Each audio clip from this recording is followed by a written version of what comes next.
Yes, we'll go back to that anxiety drug problem, or should we start something different? Something different. Something new? Okay.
So we have a scenario where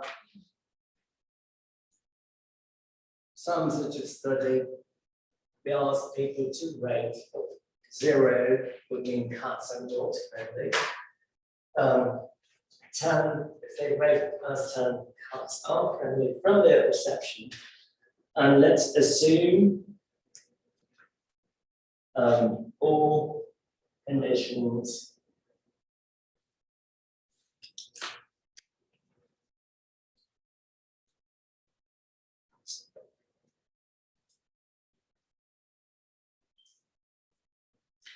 for a statistical test are satisfied.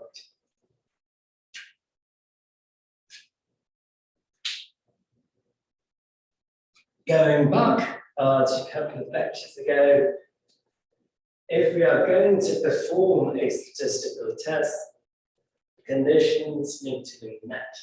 You can use the procedure for almost any data set, but if you violate assumptions or if you violate the conditions for the test, you're lying to people, simply put. So I have a claim, mu less than or equal to 7, mu greater than 7.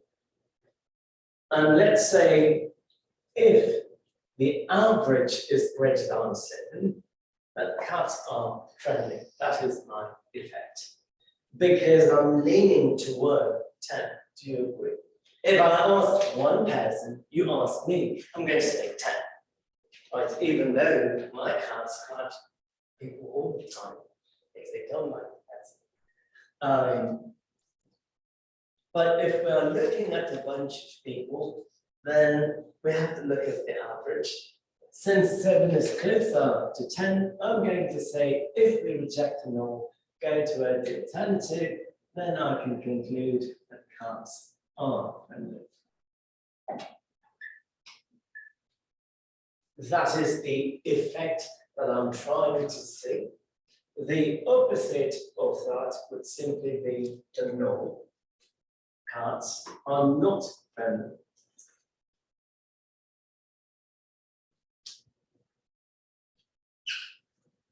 Good. So we looked at the concept of null distribution, alternative distribution. Anytime we used the null distribution,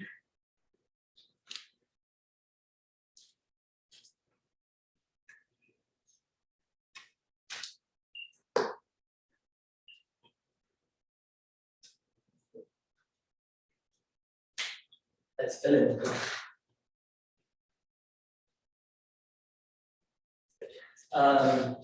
It is, or they are z-scores.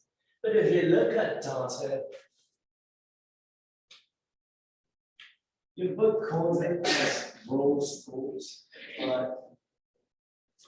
That's simply observations. So when you're doing the homework, if they say raw score, they're referring to an observation in the data. or a statistic.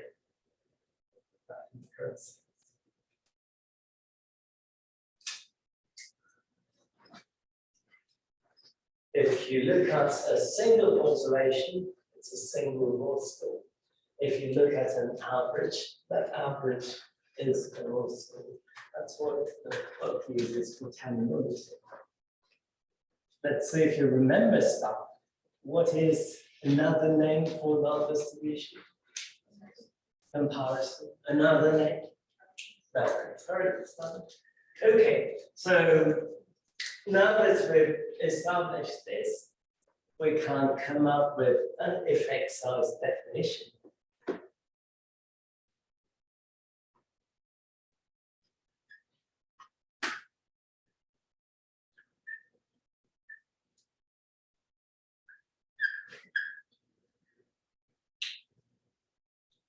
So in this case, I have one population, pretty much, let's say, college students, hypothetically speaking.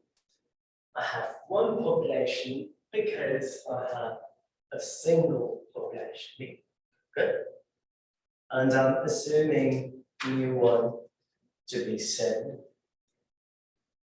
So the effect size simply gives me the distance between the population mean and whatever you see.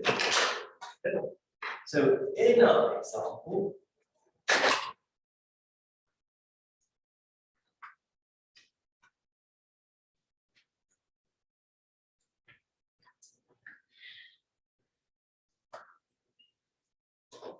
the effect size is D, which is mu minus 7.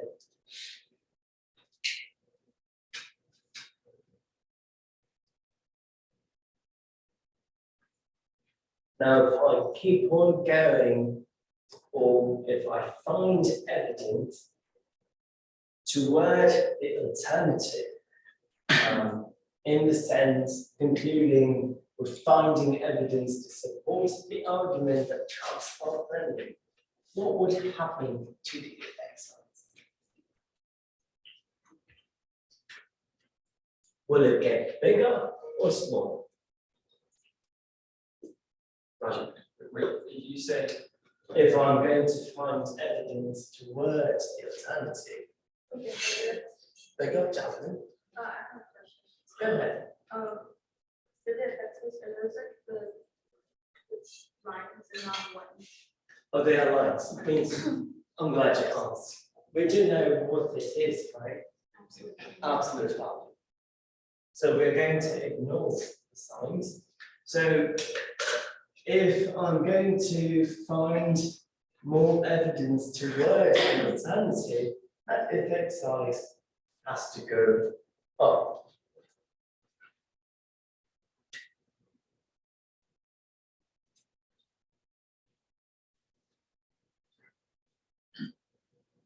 Going to extend the example. Let's say there are two populations. One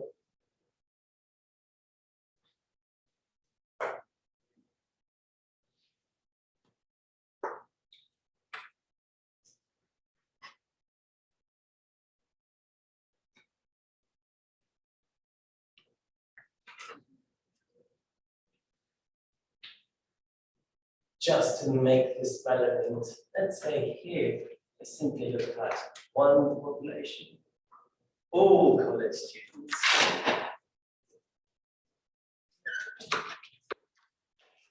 Hence, I had only one population here. Good. Now I have two of them. I separated and I have male college students, female college students. So I'll put mu1 and mu2. Good. What are the hypotheses that we can come for that scenario to determine cats are friendly or not?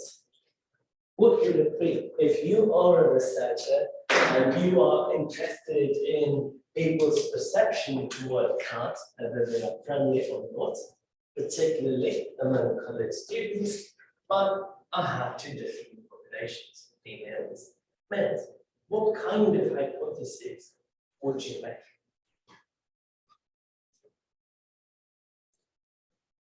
A researcher's interest, perhaps, is to determine whether gender affects perception toward cats.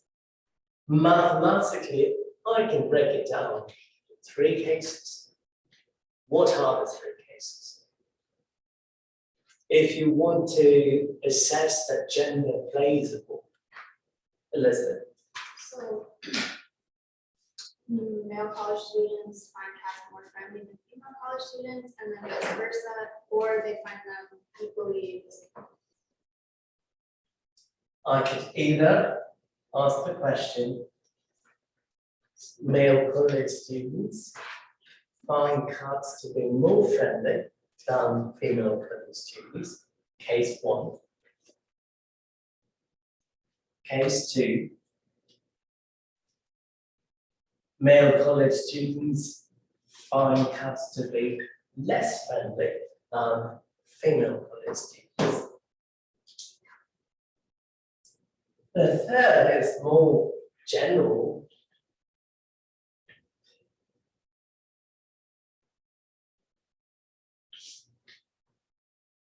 The perception or average rating of male college students will not equal female college students. Now, this is a case which is going to directly answer Savannah's hypothesis. If these two aren't equal, then gender definitely plays a role. Do you agree? So this is the case that Savannah was referring to. One may ask, well, which one should I pick out of these 3 options? That is going to come down to the researcher and the type of problem you have. But in most cases, this is more powerful than those 2. Let's see if you remember stuff from last time. Number 1 and number 2, are they unidirectional or bidirectional? Can't be. Unidirectional. Okay, so that is bidirectional. Out of these 2, which one is right and which one is left? One is Right, left. Now, if you did the homework, big if.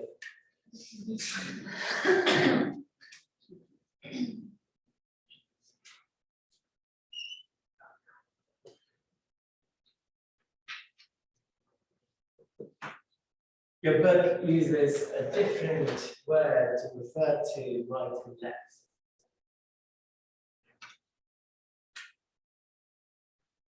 Oh, yeah. Felicity, high and low. High prediction, low prediction. You know, I say tomato, you say tomato. We're all talking about the same thing. Good.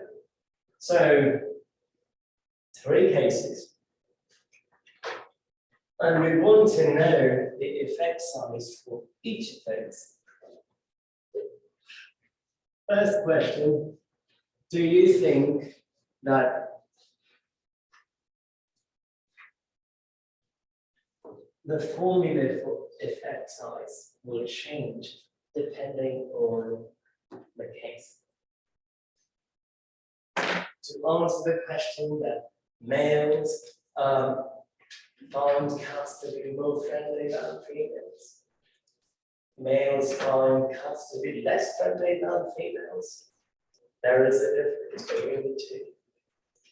Will the formula for effect size change? Or will it be the same?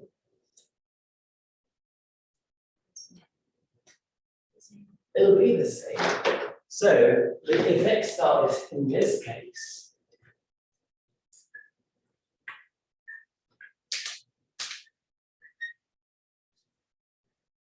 will be the same. It's mu1 minus mu2.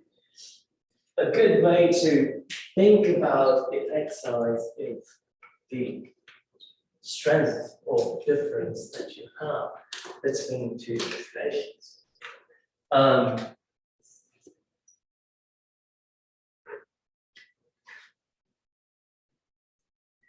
Sometimes one may have to standardize it to make a proper comparison.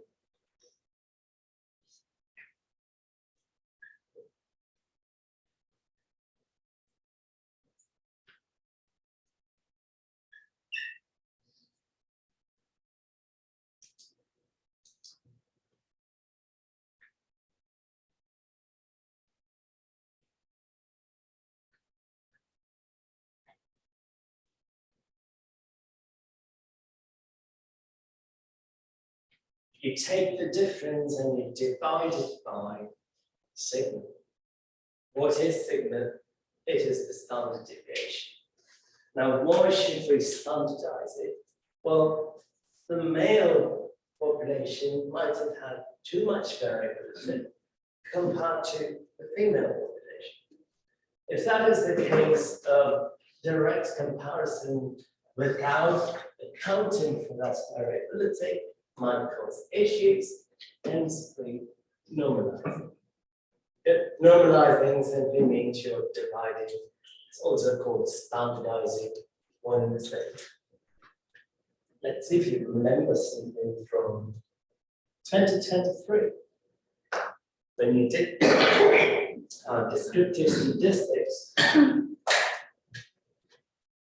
you would have seen a formula similar to this, where you take the mean, divide by the standard deviation, and then compare. So a simple formula for effect size, and we don't care about the sign because all I'm measuring is the strength of effect. If you took the sign, absolute sign away, and if it happens to be negative, mu1 will be less than mu2 over 8.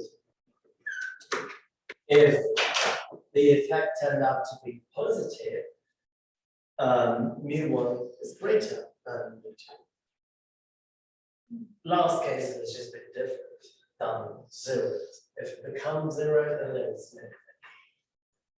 So we don't care about the direction because that's accounted for in the definition of the text.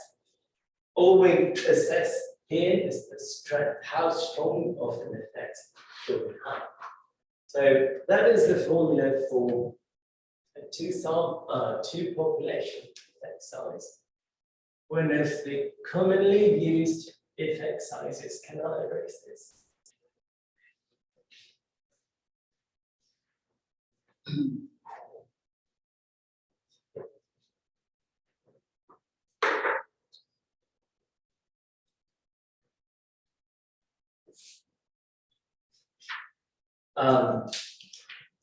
Currency.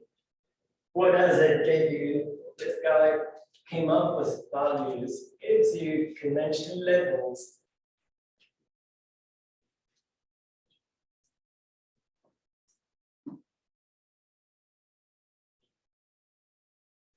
For effect size. Got to keep in mind, every test has its own effect size measure. So we can't use Cohen's d for every single test. Just like you can't use the same null distribution for every single statistical test that you can think of.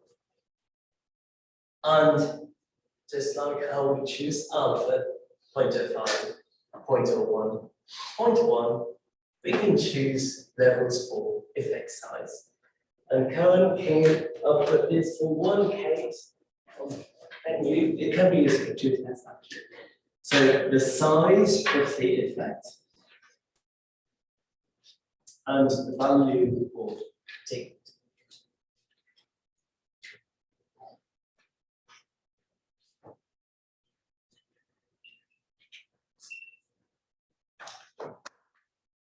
If you forget this, think about Starbucks.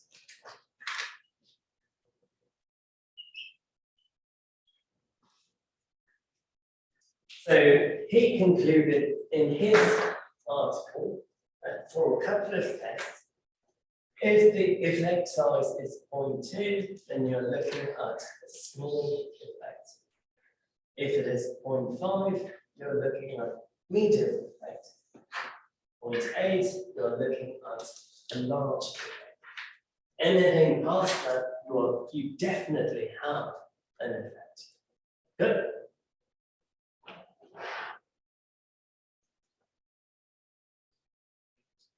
So I believe at the end of class, I wrote the caveat problems that one would encounter. The most important one is the effect of the sample size. If you increase the sample size, pretty much you can reject the norm anytime you want. For most tests, that's exactly what would happen. Bigger the sample size, you would keep on rejecting. Just because you reject doesn't make it true. Good. Which is why we mentioned, or we talked about effect size last time. Rejecting null in a test implies, let's see if you remember.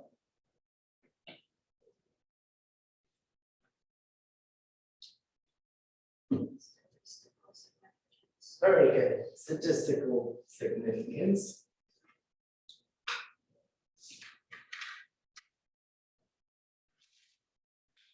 And that is our objective. If you reject the null, then you ask the question, is it practically significant?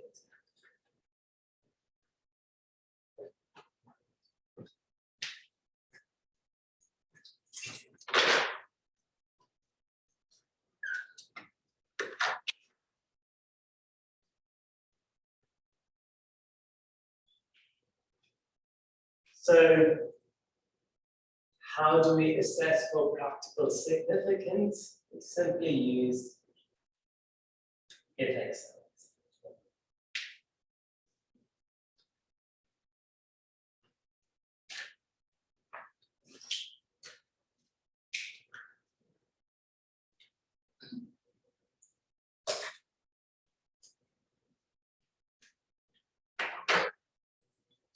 So here is an example.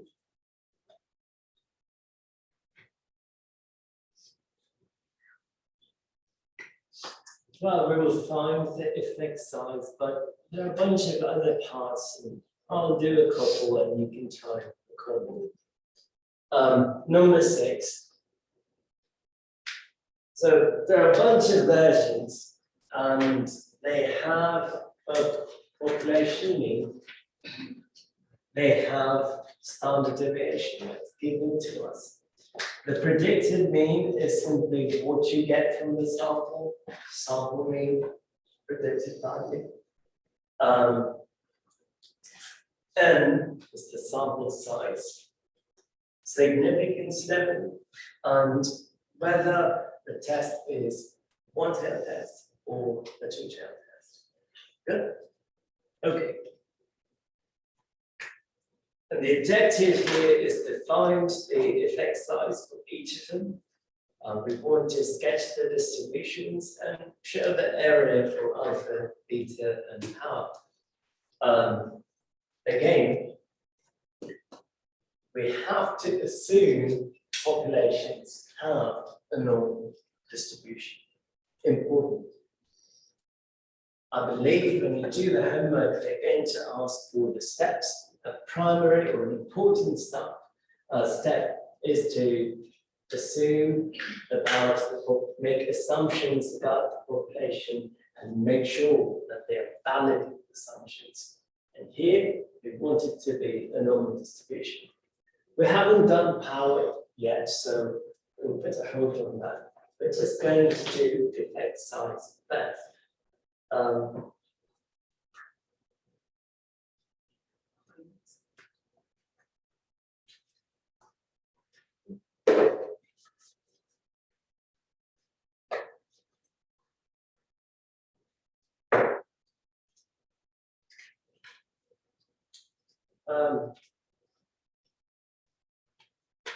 Case 1 or A, mu is 90, sigma is 4. The predicted mean is simply in my example, or when I first started, I called mu1 the assumed value to be mu1. And whatever I got from the data as mu, that's 91 predicted. N is the sample size. The significance level is simply what Greek letter?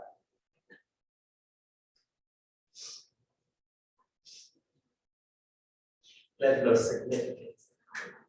Great. Oh, very good. It is simply alpha. And they have given us whether we are looking at a one-tailed test or a two-tailed test. Good so far? Okay.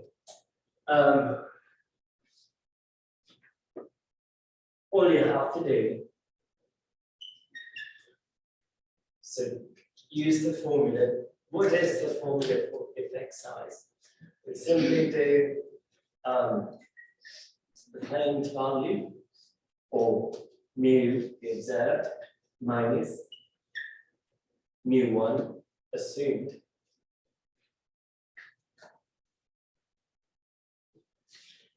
Using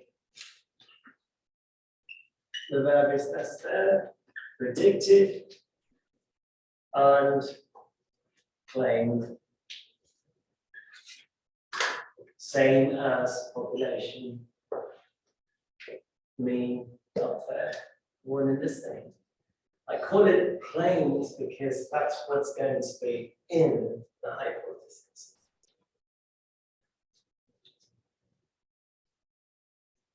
I didn't put the absolute sign for a reason.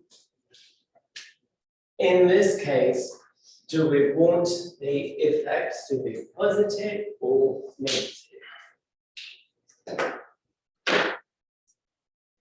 We did write that down, correct? Case A. Okay.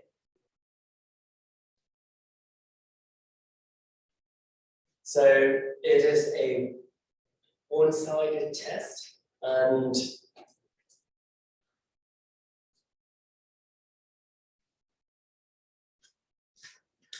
they didn't specify right or left. But this value is bigger than 90.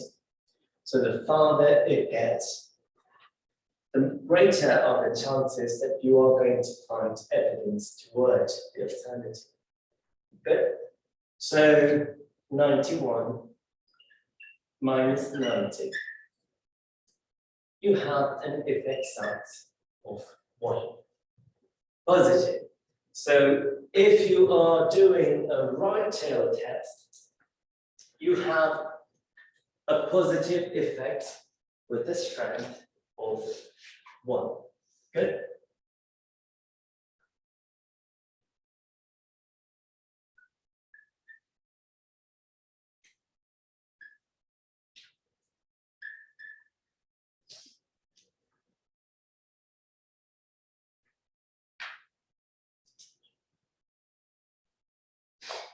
Reason being, we are testing to see if whatever you predicted or observed is bigger than 90.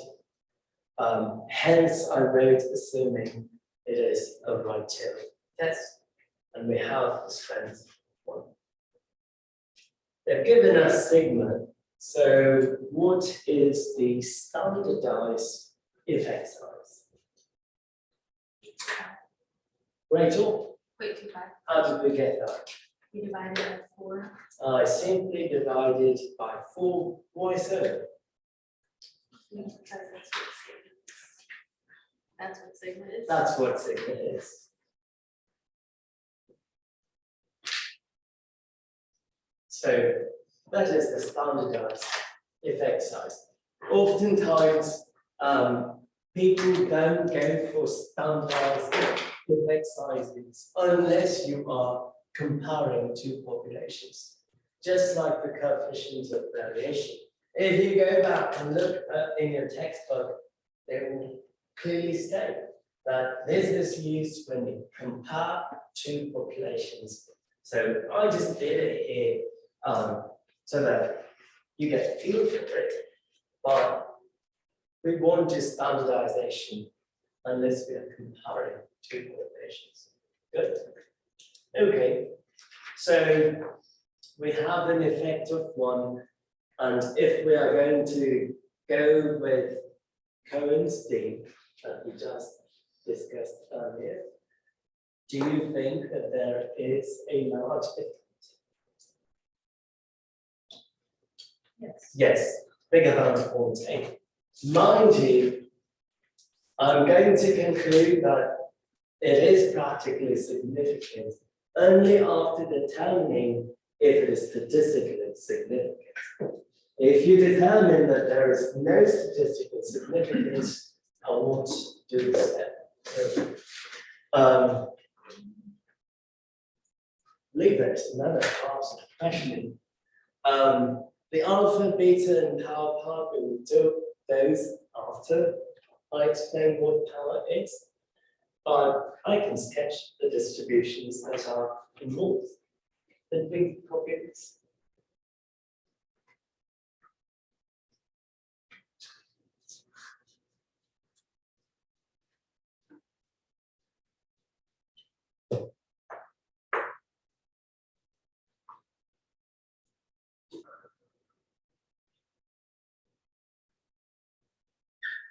Our assumption is that the populations are normally distributed.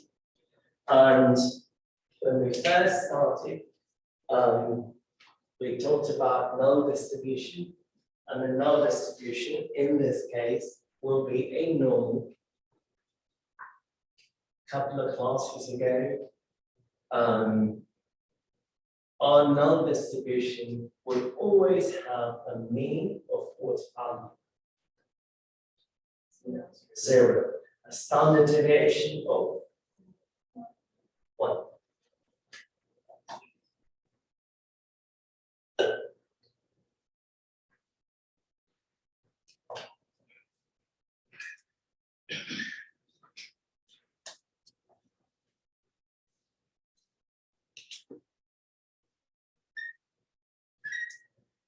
But we don't directly have 0 and 1 in our data, right?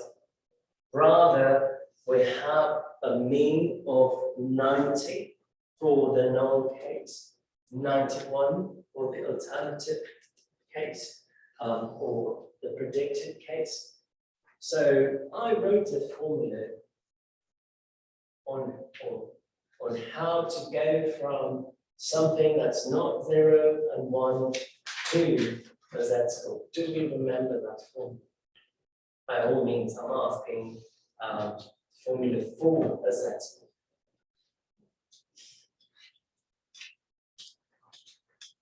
X minus b divided by standard deviation. X minus mu divided by standard deviation. Very good, Renee. So we take whatever value we have, subtract the mean and divide by the standard deviation. If the z-score is 0, it means we are looking at the mean.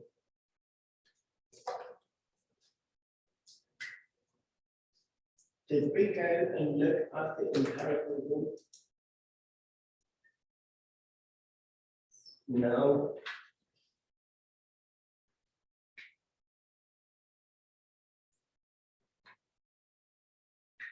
The 1, 2, 3, and the -1, -2, -3, they correspond to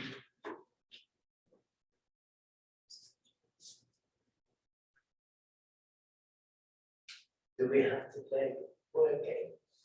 Do like certain percentages. Well, the percentages are in the middle, like here. So I have a percent there, percent there, percent there. But what are those numbers? C-scores. True. What do they give you? Significance level. The area of the curve. Those are the percentages. Alyssa is correct. These are nothing but z-scores. I completely agree. But what is the meaning behind, a z-score of 1? One standard deviation. Very good. This simply tells you the number of standard deviations you took from the center, right? 1 standard deviation, 2 standard deviations, 3 standard deviations, same on this side. Okay. So if I want to know those values in the raw scale into the z-score, I can rearrange that formula and write it as mu plus whatever z-score you have multiplied by the standard deviation. Forget about the formula. I'm putting it here so that you know what a z-score means. You don't even need the formula. You can use simple logic. We have a mean for the null distribution, which is 90. Mu is 90. Standard deviation is 4. From 90, mean.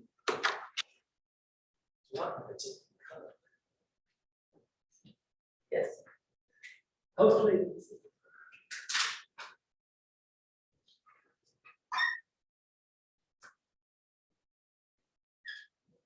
From 90, 1 standard deviation. Where would it be? 94. Easy question. 2 standard deviations. Marley, and you, 98, 3. Can we do math? 102. On this side, I'm simply subtracting standard deviation. So 90 minus 4, 86. 86 minus 4, 82. 82 minus 4, 78. Good. All of those values are for the null distribution that I have. They are assuming for the center value is 90, standard deviation of 4.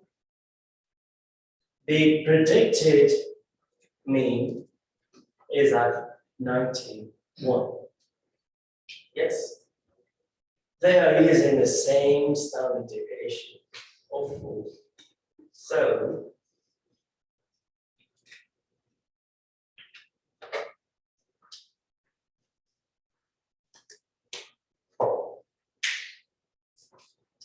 where is 91 over here? To the right. To the right. Somewhere there. Yes.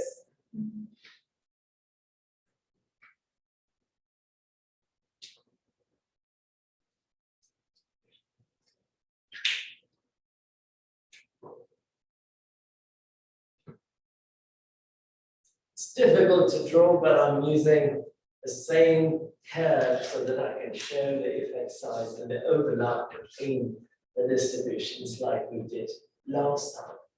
Okay, if I go 1 standard deviation away, I will end up at 95 degrees. So right there. Another standard deviation from a mean of 91, 99. I'm just adding 1 because the mean increased by 1. So that would be 103. On this side, subtract same standard deviation, I will land at 87. Yes. Over there, 83. Over there, 79. Good. Let's see. I'm no artist, so I'll try.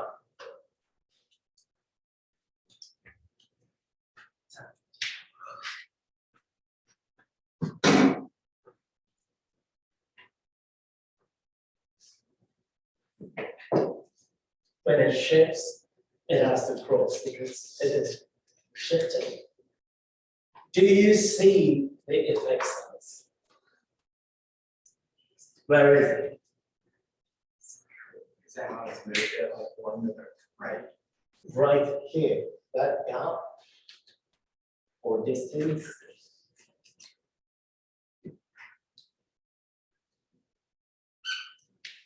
That simply is the effect size of 1.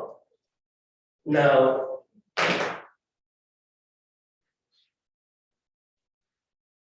whatever we have as the null distribution, whatever we predicted,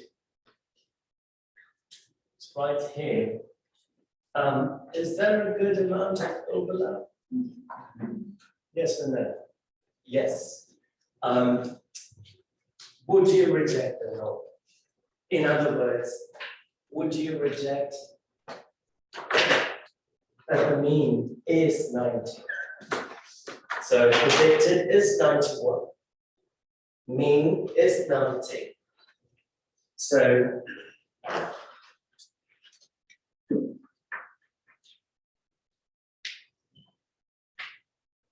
less than or equal to 90.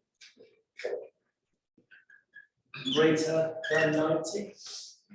Yes, because I've assumed right there. Based on the picture and based on whatever predicted distribution that we have, the one in black, the one in orange is simply a null distribution.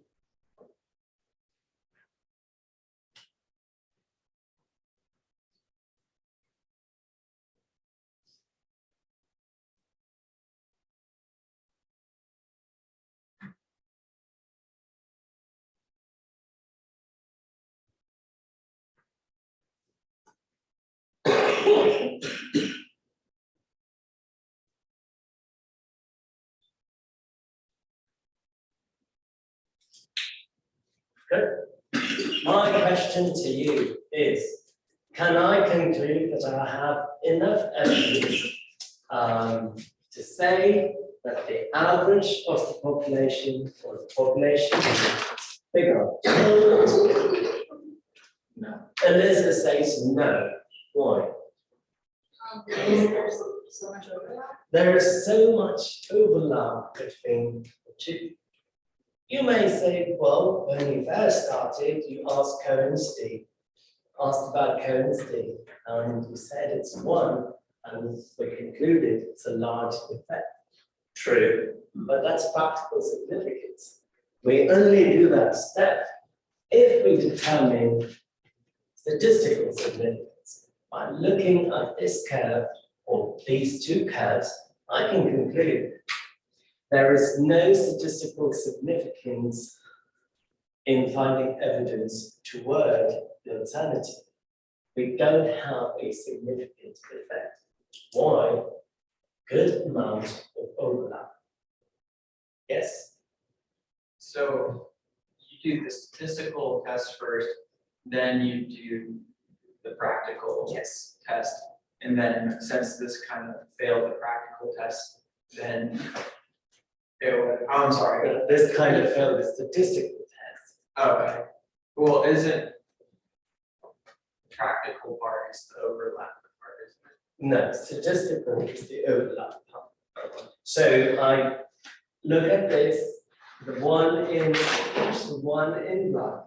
I ask myself the question, well, is the black curve significantly different from the orange curve? Yes, no, maybe. Statistically, not. Draw or sketch a contrasting case. So a good amount of overlap here. So I cannot say that the predicted distribution is different from the null distribution. If those are indifferent, I have no effect, which is the null. Whatever effect that I see is not significant. Since this is not statistically significant, I don't even bother of going to the next step of assessing practical significance. Good. Statistical, practical. What is a contrasting case? You can put this as a side note.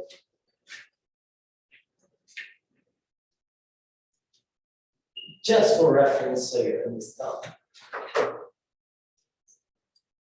I don't want to erase this. This is why I'm drawing it way.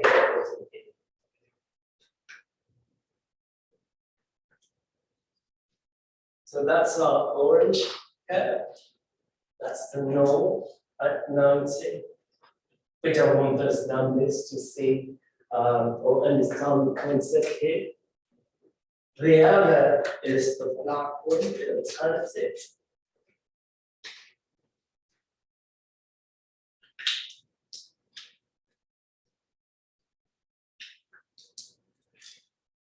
That. So huge effect size. Yes. The gap is large. Is that a good amount of overlap? No. So this is a case where you project the null and you would say you have a significant effect. Yes? No, maybe.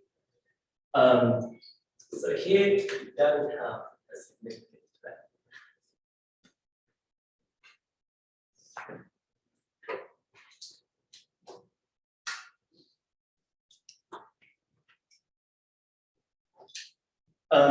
I will just adjust these values and let you try. Can I erase?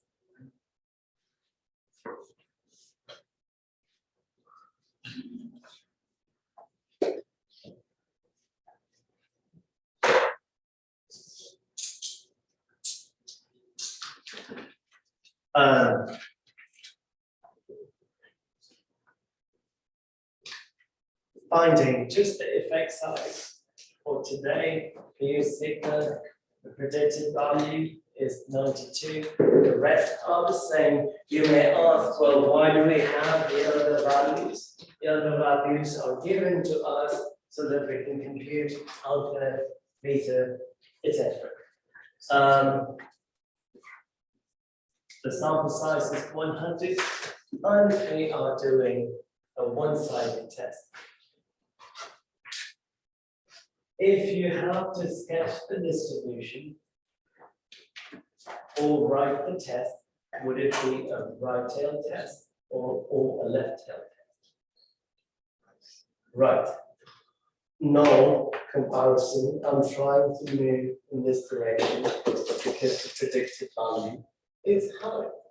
High means right. That's the word that your book uses. If this number happens to be less than 90, lower than 90, you would go toward the left. It would be a left tail test. Let's just find the value of D in this case.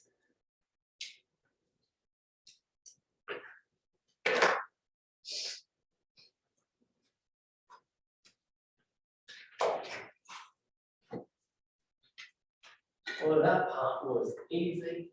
92 minus 90. Predicted minus whatever comparison that we have. High minus assumed value. Positive effect. If I want to find the standardized effect size,